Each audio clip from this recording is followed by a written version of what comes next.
एक हमारे उज्जैन की कथा आती है बड़ी सुंदर, बहुत सुंदर कथा उज्जैन की।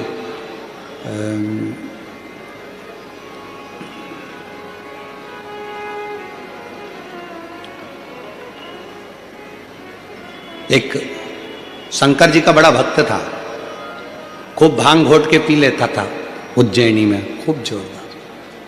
उसका नियम था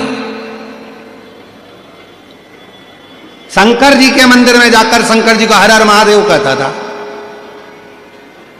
और जम के चिल्लाता था, भोलेनाथ मैं आ गया, हर हर। मंदिर में कह देता था। आज क्या हुआ, भांग इतनी चढ़ गई, इतनी चढ़ गई, इतनी चढ़ गई कि जाना था इस गली में, पहुंच गया उस गली में। और उस गली में पहुंचा तो वहां शंकर जी का मंदिर नहीं था, गणेश जी का मंदिर था। वहां पहुंच गया, उसने जो आंख खोलकर देखा भांग के नशे में धुत, और जो आंख खोलकर देखा तो गणेश जी बैठे थे। तो गणेश जी से बोला, पिताजी कहाँ हैं तुम्हारे? गणेश जी कोई जवाब ना दिए, फिर भी खूब भांग के नशे में। तो हाथ जोड़कर बोला, पिताजी को बोल देना मैं आया था, हर हर। कभी मौका लग जाए, कभी तुम्हारी जिंदगी में मौका लग जाए, सिद्धि विनायक गणेश जी का दर्शन करने के लिए जाओ, दगड़ू गणेश का दर्शन करने के लिए जाओ, अष्ट विनायक का दर्शन करने के लिए जाओ। उनके मंदिर में एक बार आवाज लगा कर कह देना, हर हर महादेव। सबसे ज्यादा खुश होंगे मेरे गणेश जी महाराज, आज तो मेरे पिता का आशिक आया है, आज मेरे पिता को चाहने वाला आया है, और पिता का प्रेमी मेरा भी प्रेमी। कभी हरि विठ्ठल का दर्शन करने के लिए पंढरपुर में जाओ, क्योंकि भारत की भूमि पर केवल एक भगवान नारायण का मंदिर ऐसा है, पूरी भारत की भूमि में क्या पूरे विश्व में। ग्रीन शिवरात्रि मतलब शिवरात्रि के अवसर पर, महाशिवरात्रि के अवसर पर सबको एक एक पेड़ लगाना, एक एक वृक्ष लगाना, हरा भरा पूरा। शिव को हरियाली पसंद है और वो हरियाली हमें मनाना। शिव कथा कहती है, बाबा की कथा कर रही है, दिल से सब लोग प्रार्थना करें, विनय करें, निवेदन करें और बाबा को अपने मन का भाव कहें। साथ में बोलिएगा, सभी लोग हृदय से प्रार्थना करिएगा।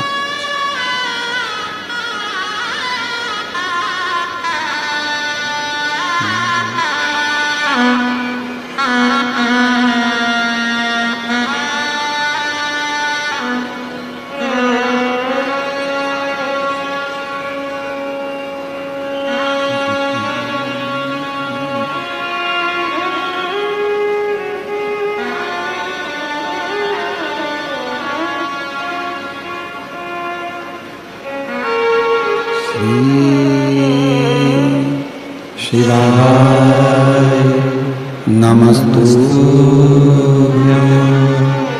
श्री शिवाय नमस्तुभ्यं, श्री शिवाय नमस्तुभ्यं, श्री शिवाय नमस्तुभ्यं, श्री शिवाय नमस्तुभ्यं। भोला सब दुख काटो हमारा, ओ भोला सब दुख काटो हमारा। शिव शंकर जपो तेरी माला, भोले बाबा जपो तेरी माला। भोला सब दुख काटो हमारा, ओ भोला सब दुख काटो हमारा। है मंगल मंगलकारी, वेश है मंगल मंगलकारी। शमशान वासी हमारा, श्याम श्याम निवासी हमारा हो भोला, सब दुख काटो हमारा हो भोला, सब दुख काटो हमारा।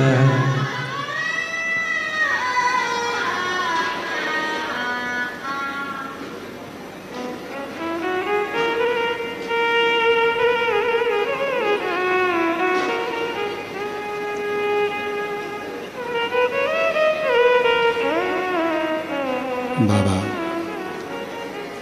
देवादिदेव महादेव, भगवान शिव, ओगरदानी, त्रिकालदर्शी, कैलाशी, विनाशी, भगवान शंकर की पवित्र कथा कह रही है। उसको भगवान विष्णु ने मां नर्मदा जी का चरित्र दर्शन कराकर, उनका स्वरूप का दर्शन कराकर उस अभिमान को छोड़ दिया। फिर निवेदन करें कि जरूरी नहीं है कि शंकर की पूजन में गंगा जल हो या कोई वस्तु ही मूल हो। शिव की पूजन में सबसे ज्यादा मूल है आपका विश्वास, आपकी भक्ति, आपकी दृढ़ता।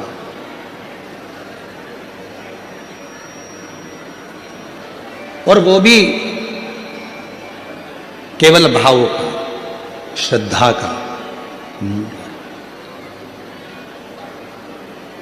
आप दिल से जब भगवान शंकर को एक लोटा जल चढ़ाएंगे, वो जल अपने आप गंगा जल होता चले जाए, अपने आप।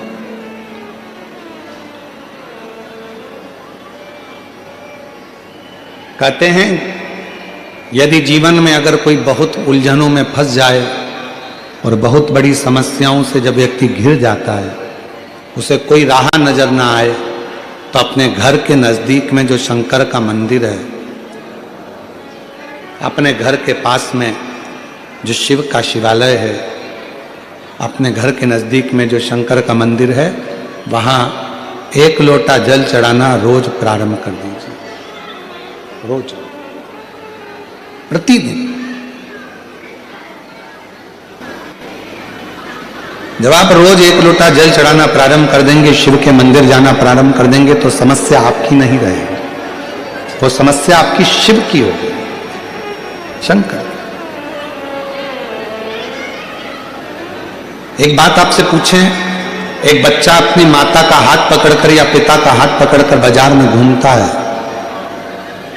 उसको पूरा बाजार अच्छा लगता है, पूरा मार्केट अच्छा लगता है, पूरा मेला अच्छा लगता है। और जब वही बच्चा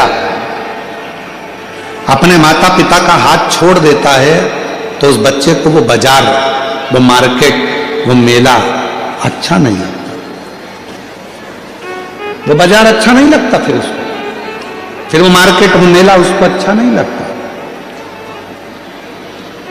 वो मेला, वो बाजार कब तक अच्छा लगेगा? जब तक वो बच्चा अपने माँ बाप का हाथ पकड़ा हुआ है, तो वो मेला उसको पूरा अच्छा लगेगा। उस मेले में उसको गुड़िया भी मिलेगी, गुड्डा भी मिलेगा, उसको खिलौना भी मिलेगा, टॉफी भी मिलेगी, आइसक्रीम भी मिलेगी। क्यों?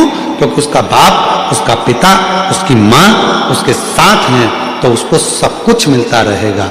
उसी तरह ये संसार का मेला है, शिव जी का हाथ पकड़कर रखना तो तुम्हें दुनिया का सारा सुख प्राप्त होता रहेगा। ये संसार का मेला तुम्हें अच्छा लगता है, ये पूरा संसार का मेला तुम्हें अच्छा लगेगा।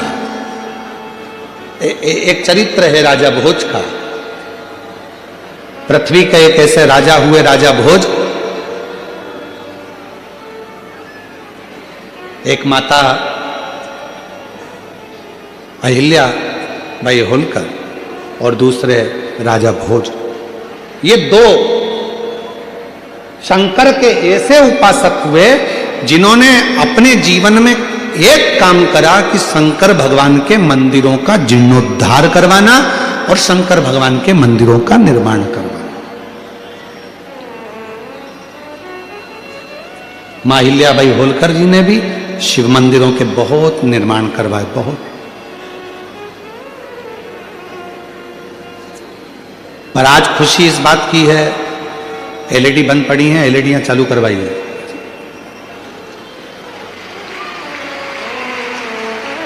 बीच वाले पंडाल की एलईडियां बंद हैं। आज सबसे ज्यादा खुशी, सबसे ज्यादा प्रसन्नता इस बात की भी होती है कि माहिल्याबाई होलकर जी ने जिन मंदिरों का निर्माण करवाया, जिन मंदिरों को बनवाया, राजा भोज जी ने जिन मंदिरों का निर्माण करवाया, जिन मंदिरों को जीर्णोद्धार करवाया, बनवाया, आज बीच में जगत गुरु शंकराचार्य जी जब प्रकट हुए और जगत गुरु शंकराचार्य जी ने चारों तरफ शंकर भगवान का खूब गुणगान किया, तो पूरे दुनिया में जगत गुरु शंकराचार्य जी की प्रेरणा से शंकर जी के मंदिरों का और शंकर भगवान की आराधना का केंद्र भारत की भूमि रही। पर बीच में एक ऐसा समय आ गया था जिस समय में लोगों ने भगवान शंकर को एक और कर दिया था। शिव मंदिर लोग नहीं जाते थे, शंकर जी की आराधना नहीं करते थे, शंकर मंदिर में पूजन नहीं करते, केवल सोमवार को चले जाते या प्रदोष को चले जाते या सावन महीने में चले जाते या शिवरात्रि पर चले जाते, उसके अलावा भगवान शंकर की आराधना करने कोई नहीं जाता। और आज जो माहिल्याबाई होलकर ने जो मंदिर बनवाए, जो राजा भोज जी ने मंदिर बनवाए, जो जगत गुरु शंकराचार्य जी ने अपना पथ निश्चित करा, आज देखकर बड़ी खुशी होती है कि पूरे भारत की मेरी जीजियां, मेरे जीजा, मेरी बेटियां, बेटे और मेरे बुजुर्ग माँ बाप, आज जिन शंकर जी के मंदिर में लोग ताला लगा कर रखते थे, आज शंकर जी के मंदिर में अपार भीड़ पड़ी हुई है। अपार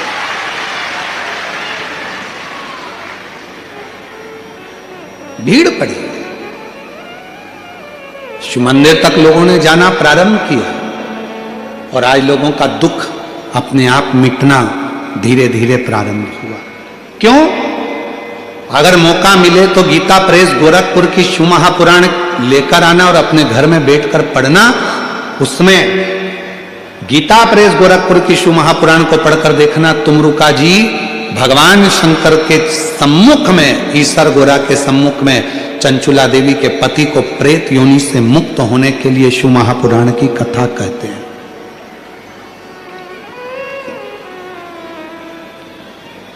और जब शिव महापुराण की पोथी पूरी होती है, शिव महापुराण की कथा जब पूरी होती है, तो भगवान शंकर भगवान ने तुमरुका जी से कहा कि मांगो, इस कथा के विराम पर मैं आपको दक्षिणा क्या दूं? क्या दक्षिणा दूं मैं आपको? शिव पुराण विराम हुई है, इसकी दक्षिणा मैं आपको क्या दूं? तब तुमरुका जी ने कहा, बाबा बस एक वर दे दो।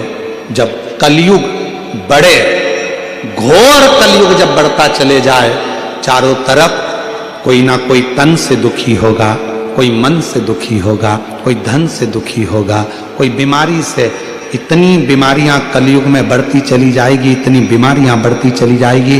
किसी का लीवर, किसी की किडनी, किसी का थायराइड, कोई सोराइसिस, कोई हार्ट, कोई नेत्र, कोई ना कोई बीमारी घरों में घिरती चली जाएगी जैसे जैसे कलयुग बढ़ेगा। जैसे जैसे कलयुग बढ़ेगा, लोगों के पास धन तो बढ़ेगा पर उम्र कम होती चली जाएगी।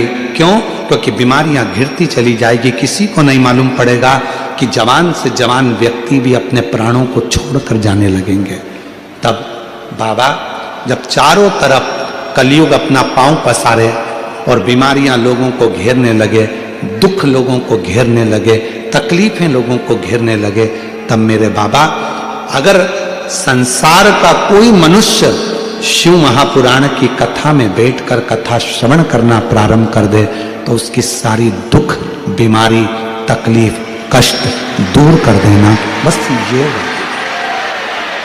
बस ये वर तुमरुका जी कह रहे हैं भगवान शंकर से कि मुझे केवल दक्षिणा में ये वर दे दीजिए, जो शिव महापुराण की कथा को जिस भाव से, जिस हृदय से श्रवण करता है, बाबा उसकी वो मनोकामना आप पूर्ण कर दें। अब ये बात तो हो गई, तुमरुका जी ने कह दी। इतनी देर में मां पार्वती जी ईश्वर और गोरा के रूप में बैठी थी, तो तुमरुका जी ने उनसे भी कहा कि आप एक वर और दे दीजिए। एक वर और दे दीजिए। क्या वर? तुमरुका जी ने कहा यह वर दे दीजिए, कोई कन्या, कोई स्त्री, कोई नारी जिस भाव से कथा को सुनती है, मान लो वो अखंड सौभाग्यवती होकर कथा सुने तो भी वो अपने पति के लोक को जाए, और मान लो कोई बेधव्य हो गई, पति चला भी गया, या किसी की जिंदगी में कोई कुंवारा भी रह गई और उसका विवाह नहीं हुआ, तो भी अगर वो शिव महापुराण की कथा श्रवण कर ले तो उसको अपने पति और पिता शिवलोक की प्राप्ति हो, वो भटके नहीं और उसका कल्याण हो। ये शिव तत्व। इसीलिए कलिकाल में शिव महापुराण की कथा की मूलता है। कोई शिव भक्त जो भगवान शंकर को सर्वस्व मानता हो, कोई शिव भक्त जो भगवान शंकर के बिना एक मिनट ना रह पाता हो, कोई शिव भक्त जो शंकर की साधना में आराधना में डूबा रहता हो, यदि उसके मुखाग्रविंद से कभी शंकर की कथा सुनने को संसार के लोगों को मिलेगी तो संसार के लोगों का हित होगा, और उसका दुख, उसकी तकलीफ, उसका कष्ट बाबा कहते हैं मैं स्वयं मिटा दूंगा, स्वयं।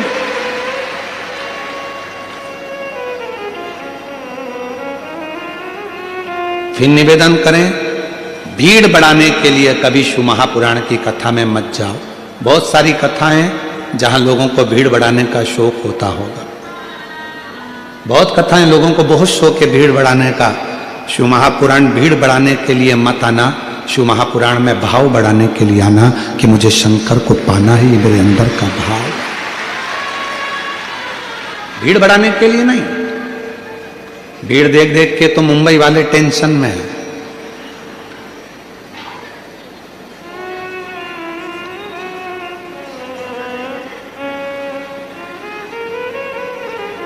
वो लोग कहते हैं ना, मैं तेरे घर आऊंगा छप्पर फाड़ के, यहाँ पर्दा फाड़ के आए हैं लोग।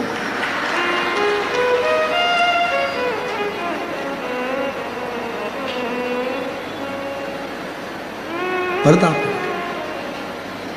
यहां भीड़ बढ़ाने के लिए कभी शिव पुराण की कथा में मत जाओ।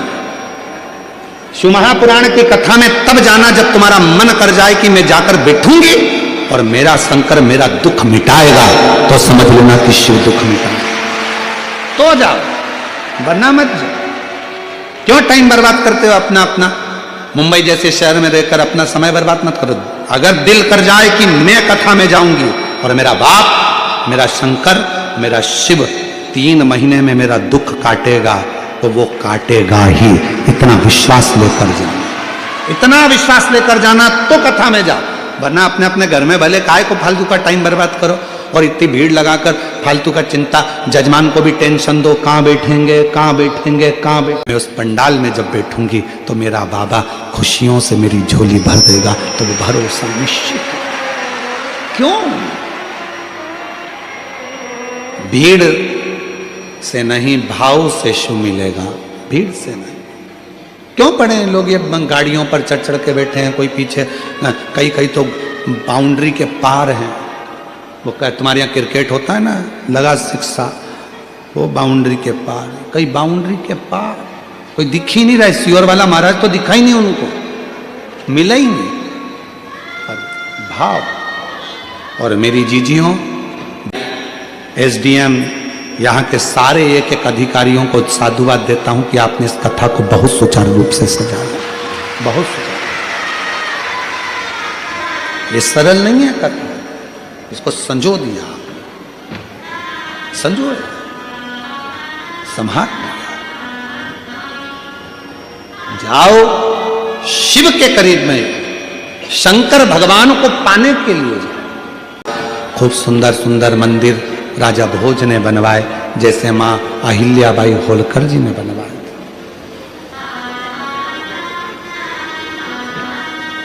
जैसे मां अहिल्याबाई होलकर जी ने मंदिरों का निर्माण करवाया, जैसे मां अहिल्याबाई ने मंदिरों का जीर्णोद्धार करवाया, ऐसे मंदिरों का निर्माण राजा भोज जी ने भी करवाया।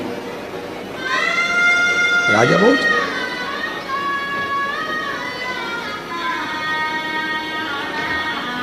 और एक बार राजा भोज के मन में एक प्रश्न अड़ गया था, अपने मंत्री को बुलाया और मंत्री को बुलाकर कहा राजा भोज ने, ऐ मंत्री इधर आओ। मंत्री आए, जी सरकार, एक प्रश्न है मेरा, क्या उत्तर दे सकते हो? क्या प्रश्न है? मंत्री से प्रश्न किया। राजा भोज शिव भक्त था, भगवान शंकर की अविरल भक्ति में डूबा रहता था, पर जो मंत्री था वो शिव भक्ति को जान नहीं पाया था। वो मंत्री शंकर की भक्ति को जान नहीं पाया था। तो राजा भोज ने प्रश्न किया, पूरी दुनिया में एक कुआं ऐसा है जिस कुएं में अगर कोई गिर जाए तो उससे बाहर निकल नहीं पाता।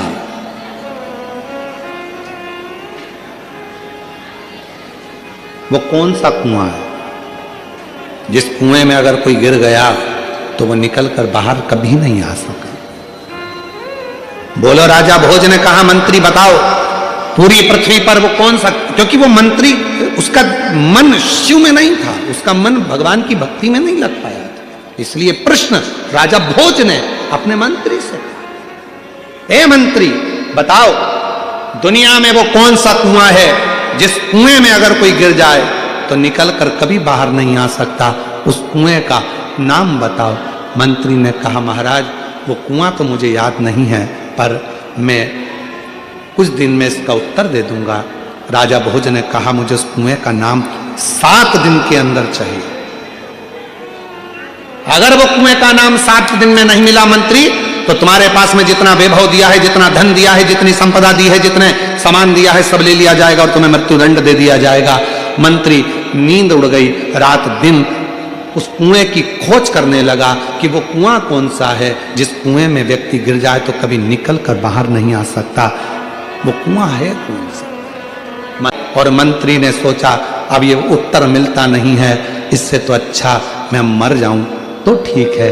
मंत्री गया वन में, जंगल में, तो एक भेड़ चराने वाला, बकरी चराने वाला मिल गया। भेड़ बकरी चराने वाला मंत्री को देखा, उस भेड़ बकरी वाले ने पूछा, अरे मंत्री जी आप यहां? हां। इस जंगल में क्यों घूम रहे हो? मंत्री जी कुछ बोले नहीं, कुछ नहीं बोले। इस वन में क्यों घूम रहे हो?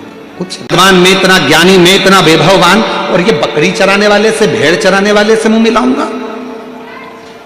ये बकरी चराने वाला, भेड़ चराने वाला मुझसे प्रश्न कर रहा और मैं इसको बताऊंगा? मंत्री जी बताने को तैयार नहीं हुए। समय निकलता गया, संध्या ढलती चली गई। मंत्री जी मरने के लिए जा ही रहे थे, तभी फिर कहा, मंत्री जी बताओ तो सही कि आखिर बात क्या है? क्या बात? बोलो तो, हुआ क्या है?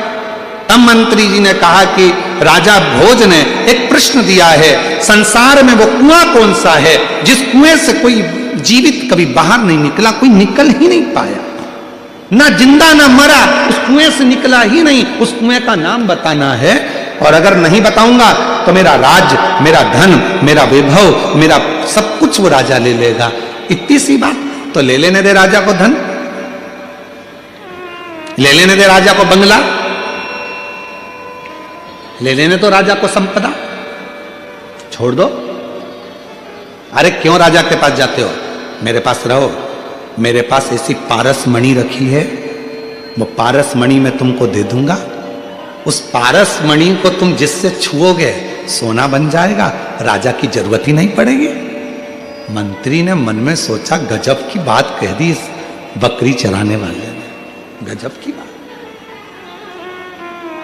चलो लाओ, अब तो मुझे भय नहीं है, अब मुझे डर नहीं है, अब मैं नहीं जाऊंगा राजा के पास में, अब तो मैं यहीं पर तुमसे पारसमणि लेकर धनपति बन जाऊंगा। लाओ वो पारसमणि मुझको दे दो। कहाँ है पारसमणि? तब बकरी चराने वाला, भेड़ चराने वाला बोला कि मणि तो दे दूंगा, पर मेरी एक शर्त है। क्या शर्त है? तुम्हें भेड़ का जो दूध है बकरी का, वो पीना पड़ेगा। मंत्री ने कहा, मैं और ये भेड़ बकरी का दूध पीऊंगा? नहीं पीना। भेड़ चराने वाले ने बोला तो फिर पारसमणि भी नहीं मिलेगी। मंत्री ने मन में सोचा कि मरता क्या ना करता, बकरी का दूध पीने को तैयार हो गए। शर्त है, बकरी का दूध दूंगा, मना नहीं है, तुम पीने को तैयार हो गए, मना नहीं है, पर मैं झूठा कर दूंगा। इतने में तो मंत्री ने कहा, तेरा बकरी चराने वाले का, भेड़ चराने वाले का झूठा दूध पीऊंगा? मैं नहीं पीता, मत ले पारसमणि। ठीक है, मैं बकरी का दूध तेरा झूठा पी लूंगा, तैयार। पर मैं बकरी का दूध दूंगा, झूठा दूंगा, तुझे पीना पड़ेगा, पर मैं उसको बर्तन में नहीं दूंगा। ये सामने जो हड्डी का टुकड़ा पड़ा हुआ है, मनुष्य की खोपड़ी पड़ी हुई है, इस खोपड़ी की हड्डी में डालकर वो दूध दूंगा, पीना पड़ेगा। मना कर दिया, मैं नहीं पी सकता ऐसा दूध, मत पी, पारसमणि नहीं मिलेगी। आखिरी में उसने कहा, ठीक है, मैं हड्डी में दूध डालकर पी लूंगा, तू दे दे। तब जैसे ही हड्डी में दूध दिया, मंत्री पीने ही वाला था, हाथ रोक लिया उस बकरी चराने वाले ने और कहा, मंत्री जी, दुनिया में केवल एक ही कुआं है जिसमें से कोई निकल नहीं पाया, वो है लोभ का कुआं, जिसमें गिरने के बाद दुनिया का कोई व्यक्ति निकल नहीं। लोभ का कुआं है। राजा भोज ने मंत्री से कहा, मंत्री, ये तेरे लिए कथा थी, याद रखना, शिव को पाने वाला लोभ से नहीं, साधना से शिव को पा सकता है। लोभ से, साधना से। शिव को पाना कोई साधारण नहीं है, साधारण नहीं। आसक्तियों से परे होकर शिव को पाया जा सकता है। तारकासुर के 3 बेटे थे जिनको भगवान शंकर ने संहार किया, और शिव जी का नाम पशुपति नाथ पड़ा। पशुपति नाथ। शंकर का अपमान एक भी देवता स्वीकार नहीं करते, एक भी देवता। इसलिए शिव भक्ति में जितना मन लगा सकते हो लगाओ, जितना दिल लगा सकते हो लगाओ। एक लोटा जल चढ़ाकर शंकर को जितना रिझा सकते हो रिझाओ। ना कोई दिखावे से, ना ढोंग से, ना प्रपंच से, ना पाखंड से, ना कोई दिखावे से शिव कभी प्रसन्न नहीं होते। शंकर की प्रसन्नता है केवल उसका भाव। आपका निर्मल मन जब पूर्ण तरह से शिव पर समर्पित हो जाएगा तो फिर वो शिव तुम्हारा हो गया और तुम शिव के हो गए। फिर कुछ भी बीच में नहीं है।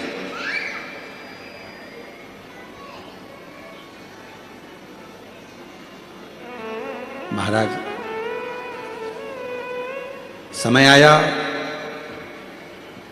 आगे वर्णन किया गया, भगवान के 12 ज्योतिर्लिंग का स्मरण कराया गया। और उस 12 ज्योतिर्लिंग में प्रथम नंबर पर सोमनाथ जी का वर्णन किया, जिनके चंद्र की काया का रोग हो गया।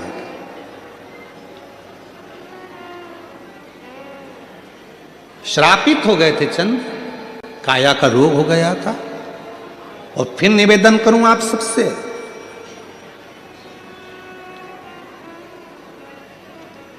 धन से अच्छा हॉस्पिटल मिल सकता है, धन से अच्छा डॉक्टर भी मिल सकता है, धन से दवाइयां भी मिल सकती है, धन से अच्छी अच्छी मशीनें भी मिल सकती हैं, पर याद रखना, धन से श्वासें नहीं मिल सकती। उस श्वास को पाने के लिए शिव पर एक लोटा जल जरूर चढ़ाना पड़ेगा।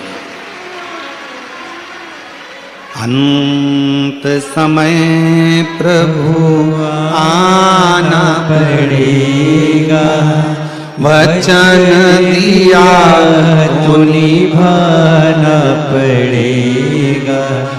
आए ना आए प्रभु कुटुंब कबीला, अंत समय प्रभु आना पड़ेगा।